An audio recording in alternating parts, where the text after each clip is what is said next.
Hello my dear all favorite viewers, welcome to my class. Today here is a new topic electrocurrent यानी विद्युत धारा। तो चलिए अब हम शुरू करते हैं हमारे 10th बेस पे जो इलेक्ट्रिक धारा के बारे में टॉपिक है उसके ऊपर आज हम चर्चा करेंगे। तो जैसे कि आप लोग व्हाइट बोर्ड पे देख रहे हैं हमने 3 डायग्राम बनाया है ना। एक देखिए बैटरी के साथ जुड़ा हुआ है, एक पेंसिल के साथ जुड़ा हुआ है और एक जो तार है जिसको हम संयोजी तार बोलते हैं। संयोजी का मतलब जो जुड़ता है एक दूसरे के साथ, है ना, खुला हुआ है। तो देखिए जो पहला वाला जो इसको हम जब एक तार को हम जोड़ते हैं बल्ब से और बैटरी से उसको कहा जाता है परिपथ यानी सर्किट। तो देखिए ये है बंद परिपथ, ये भी बंद परिपथ और ये एक खुला सर्किट है यानी यहाँ पे ये जुड़ा हुआ नहीं है जिसको हम परिपथ नहीं बोल सकते। ठीक है, तो इस परिपथ में देखिए, इस चित्र में देखिए, यदि यहाँ पे ये जो हम लोग यदि इस कील को, एक लोहे की कील को नहीं भी लगा के तार को डायरेक्ट जोड़ देते और एक बैटरी के साथ जोड़ते हैं। बैटरी में 2 सिरा होती है, एक धन सिरा और एक ऋण सिरा, यानी एक पॉजिटिव एंड होता है और एक नेगेटिव एंड होता है। तो देखिए इसमें जब हम जोड़े हैं तो लाइट बल्ब जो है जलने लगा है। ठीक है, यदि हम इस नेल को हटा देंगे तब भी बल्ब जलेगा, लेकिन हमने यहाँ पे नेल लगाया है, इसका मतलब हम ये भी दर्शा रहे हैं यदि इस परिपथ में कोई यदि सुचालक वस्तु हो। सुचालक किसको बोलेंगे? जिसमें से इलेक्ट्रिक करंट पास हो जाता है, यानी जो विद्युत के प्रभाव को अपने अंदर से होने देता है उसको कहा जाता है कंडक्टर या गुड कंडक्टर। तो इसके कारण देखिए हमने गुड कंडक्टर से एक जोड़ दिए हैं तो भी बल्ब जो है जलने लगा। दूसरे में देखिए इसका जो कील है, इस कील के जगह में हमने एक पेंसिल को रख दिए। पेंसिल का जो ऊपर का लकड़ी रहता है उसको रखे हैं तो देखिए बल्ब नहीं जल रहा है। और ये जो तीसरा है इसमें देखिए ये परिपथ खुला है तब भी हमारा बल्ब नहीं जल रहा है ना। तो अब हम लोग क्या बोल सकते हैं, इसमें से हमको क्या पता चलता है कि जब परिपथ संयोजी तारों से जुड़कर पूर्ण हो जाता है तब उसमें से विद्युत धारा प्रवाहित होने लगता है और बल्ब जल जाता है ना। अर्थात क्या बोल सकते हैं हम, ऐसी स्थिति में परिपथ में विद्युत आवेशों का प्रवाह बिना किसी रुकावट के होता है। मतलब इसमें बिना किसी रुकावट के विद्युत प्रवाह हो रहा है। लेकिन इसमें देखिए ये रुकावट आ गया। क्यों रुकावट आ गया? क्योंकि ये कुचालक है, तो लकड़ी क्या है? कुचालक है। और इसमें भी रुकावट आ गया। क्यों रुकावट आया? क्योंकि ये परिपथ बीच में से खुला हुआ है ना। तो फिर हम क्या बोल सकते हैं कि चालक वे पदार्थ है जिनमें से विद्युत धारा का प्रवाह हो जाता है, जबकि जो विद्युत रोधी पदार्थ होगा जिसको हम कुचालक बोलेंगे वो विद्युत को अपने अंदर से प्रवाह होने नहीं देता। एक्चुअल में क्या होता है, प्रवाह विद्युत धारा का नहीं होता, प्रवाह होता है आवेश का, है ना। हमेशा याद रखेंगे विद्युत धारा का प्रभाव नहीं होता है, प्रभाव होता है आवेश का। कौन से आवेश का? हम जानते हैं आवेश 2 होता है, धनावेश और ऋणावेश, है ना। तो हमेशा ऋणावेश किन में रहता है? इलेक्ट्रॉन में होता है ऋणावेश और प्रोटॉन में होता है धनावेश। तो हमेशा इलेक्ट्रॉनों का बहाव होता है। ठीक है, अब आप बोलेंगे कि इलेक्ट्रॉन कैसे बहता है? इलेक्ट्रॉन भी नहीं बहता। मान लीजिए ये हमारे एक वायर है, तार है ना। इनमें से कहीं सोर्स से इस पॉइंट पे इलेक्ट्रॉन मिला। अब ये इलेक्ट्रॉन की इसकी संख्या अधिक हो जाएगी, फिर वो क्या करता है, वो इस इलेक्ट्रॉन को, फिर इसमें से एक इलेक्ट्रॉन इसमें आ जाता है, फिर इसमें से भी 2 हो जाएगा तो एक इलेक्ट्रॉन ऐसे आ जाएगा। ऐसे कर करके ये पूरा, मान लीजिए यहाँ अगर कोई बल्ब है और यहाँ हमारा स्विच है तो यहाँ से एक इलेक्ट्रॉन फ्लो होगा, माने ये इसमें आएगा, ये फिर इसमें आएगा, ये फिर इसमें होके फिर लास्ट में यहाँ पे बल्ब जलने लगता है। इसका मतलब यह नहीं कि इलेक्ट्रॉन ऊपर से आया फिर वो चलते चलते चलते चलते यहाँ तक पहुंच गया, है ना। तो ये होता है आवेशों का प्रभाव। आवेशों के प्रभाव के कारण विद्युत में एक धारा उत्पन्न हो जाता है, बहने लगता है, जिसको हम कहते हैं विद्युत धारा। ठीक है, यानी हम और क्या बोल सकते हैं कि विद्युत धारा के प्रभाव को ही, मतलब विद्युत इलेक्ट्रॉन के प्रभाव को ही विद्युत धारा कहते हैं। ये आपको समझ में आ गया। चलिए अब हम इसको थोड़ा सा और एग्जाम्पल से समझाते हैं। जैसे आप देखे होंगे पानी को, है ना, नदी को बहते देखे होंगे। नदी में तो बहुत पानी है, छोड़िए, यदि आप एक घड़ा पानी लेंगे और पानी को अपने घर में फर्श पर उल्टा करके गिराएंगे तो देखेंगे पानी कैसे होता है, एक जगह में रुका रहता है कि पानी बहता है, पानी बह के नीचे की ओर चले जाता है ना। तो सेम ऐसे ही इलेक्ट्रॉनों का प्रभाव भी अधिक जगह से, माने उच्च जगह से, जहाँ पे इलेक्ट्रॉनों की अधिकता है वहां से जहाँ पे नहीं है, यानी ये जो हमारे बल्ब है उस ओर वो जाता है, यानी इलेक्ट्रॉनों का बहाव होता है, जिस तरह से पानी का बहाव होता है। लेकिन हम लोग जो पानी का बहाव होता है उसको हम लोग देख पाते हैं। कैसे देख पाएंगे? मान लीजिए पानी किसी नली में से या किसी पाइप में से जा रहा है और पाइप को हम लोग बीच में काट दिए तो देखेंगे पानी दिखता है। लेकिन इसी तरह से यदि हम तार को काट देंगे, मान लीजिए किसी तार में से इलेक्ट्रिक प्रभाव हो रहा है, इलेक्ट्रॉन विद्युत धारा का प्रभाव हो रहा है, उस समय हम लोग उस तार को यदि काट देते हैं तो हमको वो दिखाई नहीं देता, तब हम उसको दिखाई नहीं देता।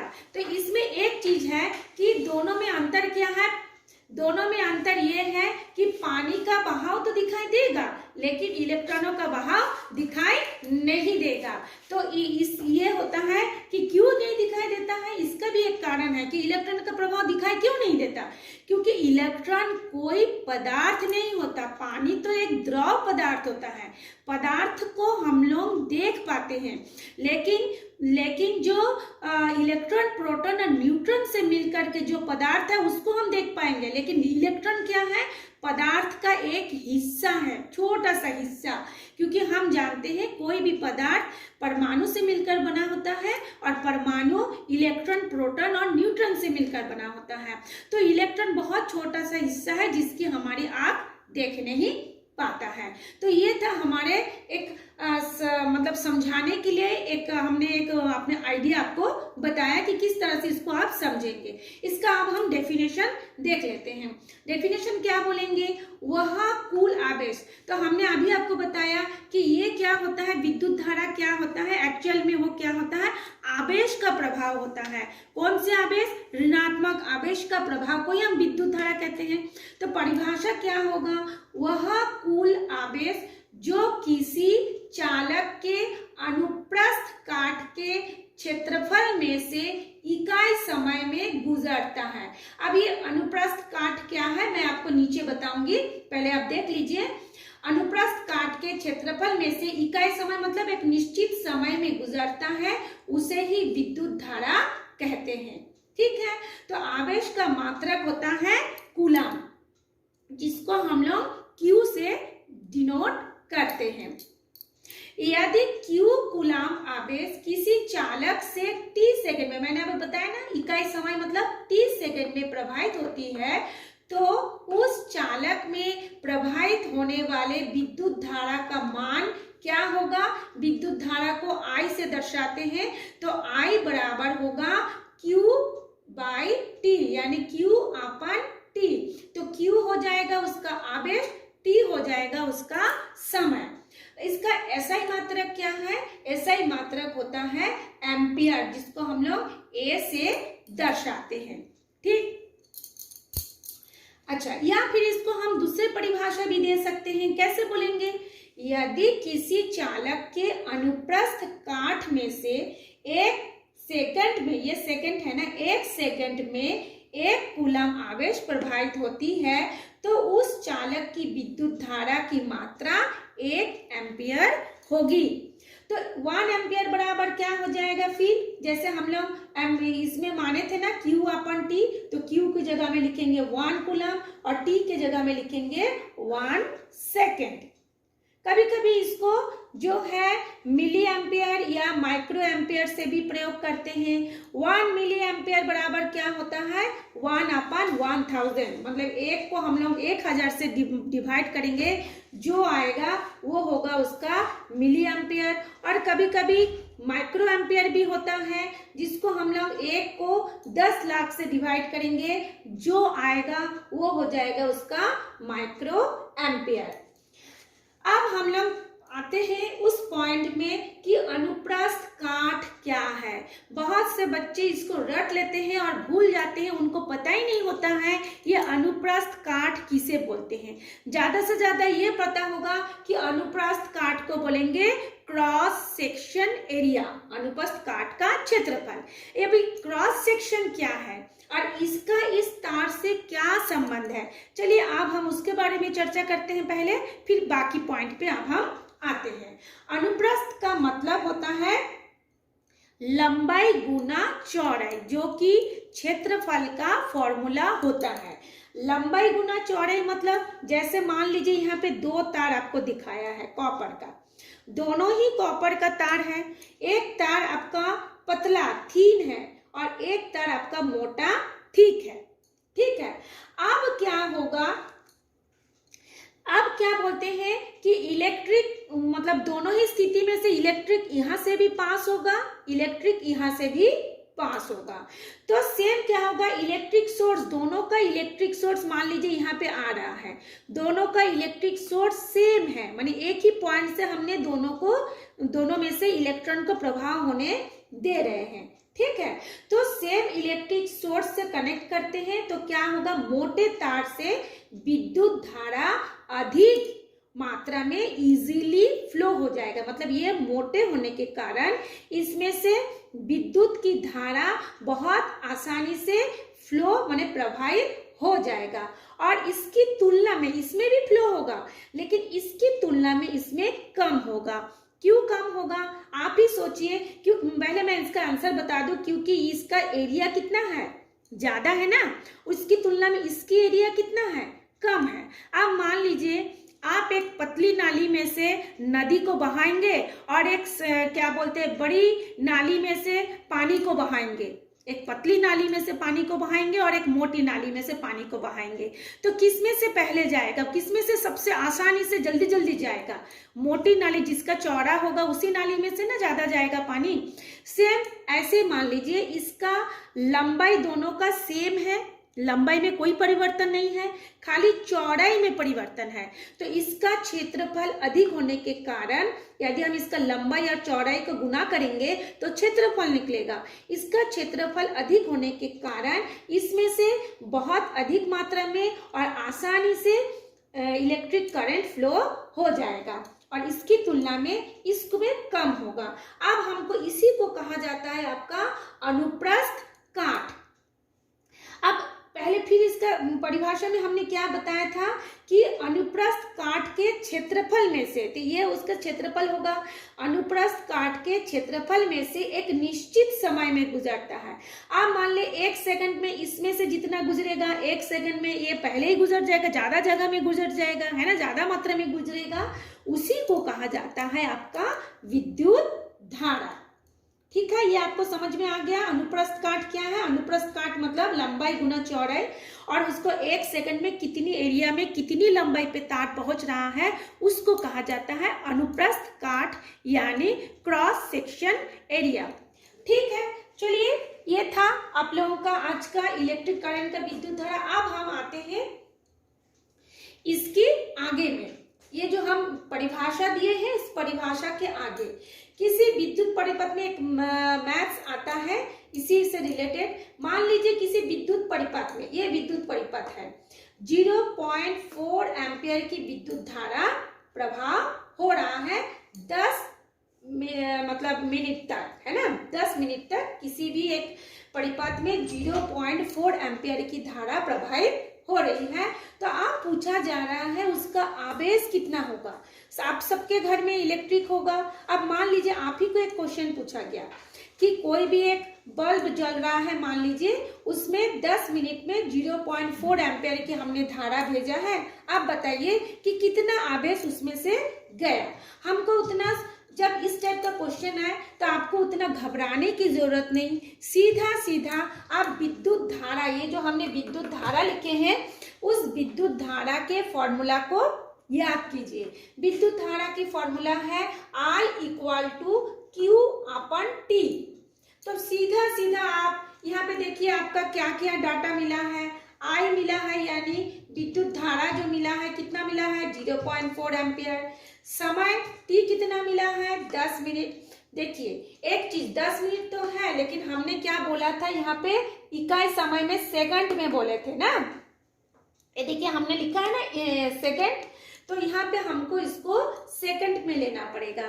तो 10 मिनट को हम सेकंड में लेंगे तो हम लोग क्या करते हैं, 1 मिनट बराबर कितना होता है 60 सेकंड होता है। तो 10 मिनट बराबर क्या होगा 10 × 60 यानी 600 सेकंड। इसको हमको सेकंड से ही लेना पड़ेगा क्योंकि ये जो परिभाषा के हिसाब से I = Q/T है वो T को सेकंड में ही लेना पड़ेगा। तो इसलिए हमने इसको T में लिए हैं, सेकंड में लिए हैं। अब इसको हम फॉर्मूला पुट करते हैं I = Q/T। इसमें से हमको Q को निकालना है, तो जिसको निकालना होता है उसको हमने लेफ्ट तरफ रख दिए। ये देखिए हमने लेफ्ट तरफ रखे और इसको दोनों को त्रियक गुना किए हैं।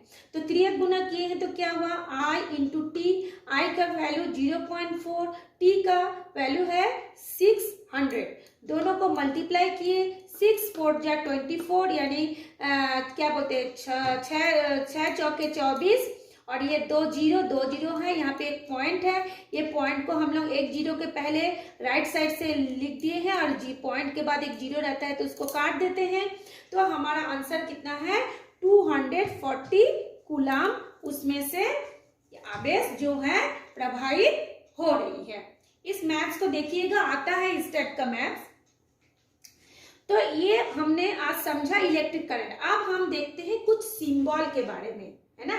हम जब कुछ सामान खरीदने जाते हैं, कुछ कंपोनेंट होते हैं जिसका कुछ सिंबल होता है, इसको याद करना जरूरी होता है क्योंकि इसके आगे जो हम टॉपिक पढ़ेंगे उसमें भी ऐसे सिंबल का आप लोगों को यूज करके दिखाया जाएगा। तो चलिए आज हम कुछ कंपोनेंट सिंबल के बारे में जानते हैं। पहला कंपोनेंट है, मान लीजिए सेल।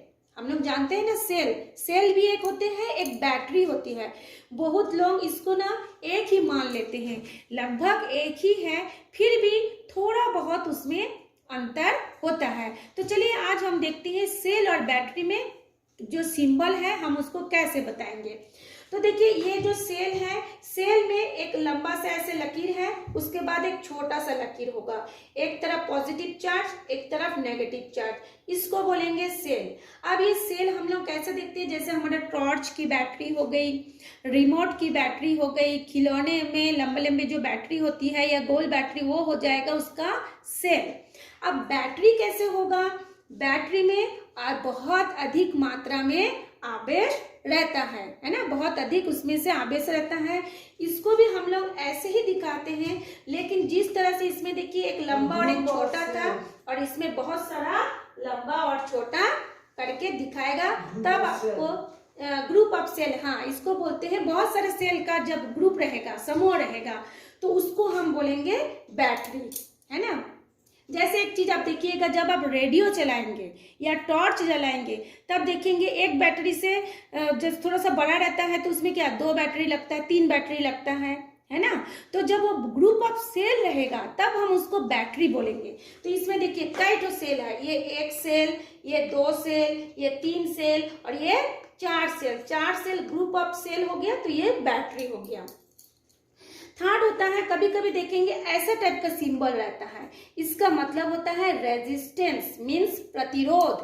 यानी जब किसी विद्युत धारा को रोका जाता है उस समय इस तरह का एक जिगजैग वाला लाइन रहता है, उसको बोला जाता है रेजिस्टेंस।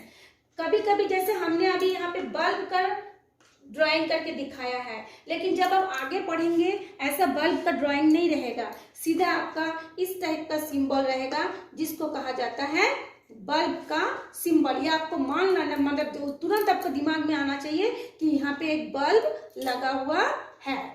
दूसरा है, देखिए आप लोग जो भी मोटर वगैरह चालू करते हैं पानी वानी भरने के लिए, तो एक लिखा रहेगा एम्पियर, एक होता है वोल्टामीटर।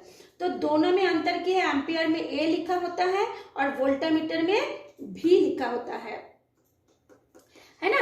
तो एम्पियर क्या होता है, विद्युत धारा की मात्रा, मतलब उसमें से कितनी धारा प्रवाहित हो रही है उसको बोला जाता है एम्पियर से हम उसको नापते हैं, और कितनी वोल्ट बह रहा है उसको हम वोल्टामीटर से नापते हैं। दोनों सेम है, खाली इसमें ए लिखा होगा, इसमें भी लिखा होगा आपका सिंबल के लिए।